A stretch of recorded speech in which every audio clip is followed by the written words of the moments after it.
Good, y'all. Welcome to Verse Fantasy. 4 players that are the most commonly drafted players that we've seen throughout the summer so far. And I'm going to do it hopefully in less than 4 minutes with y'all. I got to make sure not to yap. Let's get right in. The first guy is going to be Calvin Ridley. No, this ain't 2020. It's not even 2019. But Calvin Ridley, wide receiver 34, is getting drafted at. Let me just paint a picture for you what this man endured last year. Now, 78th in catchable target rate, 91st in target accuracy. Pretty much people were trying to get him the ball. He was getting open. Will Levis, Mason Rudolph, not the best people to do that for. So you bring in an elite level quarterback from the collegiate level in Cam Ward, and it's automatically going to elevate all your receivers around him. Think maybe Jaden Daniels to Terry McLaurin last year type of vibe. Not saying that's like going to happen, but it's within the realm of possibilities to happen for Calvin Ridley. It's going to be his best quarterback since 2020 when he was wide receiver 4.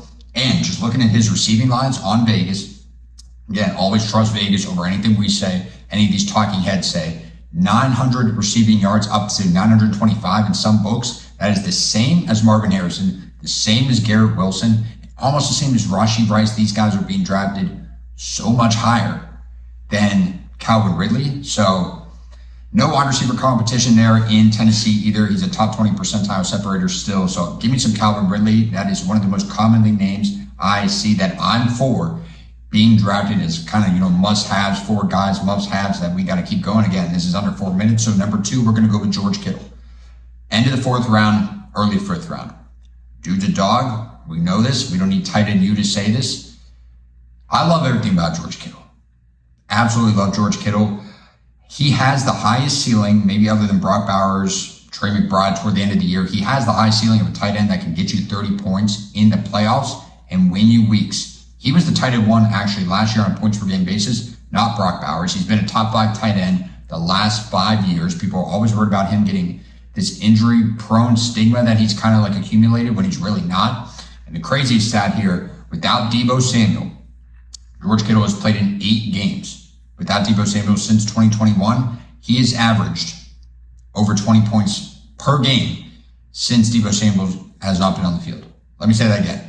20 points per game when Deebo Samuel's not on the field. Deebo's in Washington now. Again, pretty good sample size too, 8 games. We love George Kittle here. At the end of the 4th round, even if you could definitely get him in the 5th round for a tight end. Josh Downs is going to be the next name. Wide receiver 48 right now, mid 8th round pick. If you're a fan of this channel, if you're a fan of a lot of people probably on social media, they love Josh Downs. I'm just kind of piggybacking off what they say. And as someone who had Josh Downs last year, who came into the year with a high ankle sprain and still was able to perform with Anthony Richardson at quarterback and Joe Flacco, dude's a stud. Dude's a stud. Even a good separator on the outside, which a lot of people don't see him as.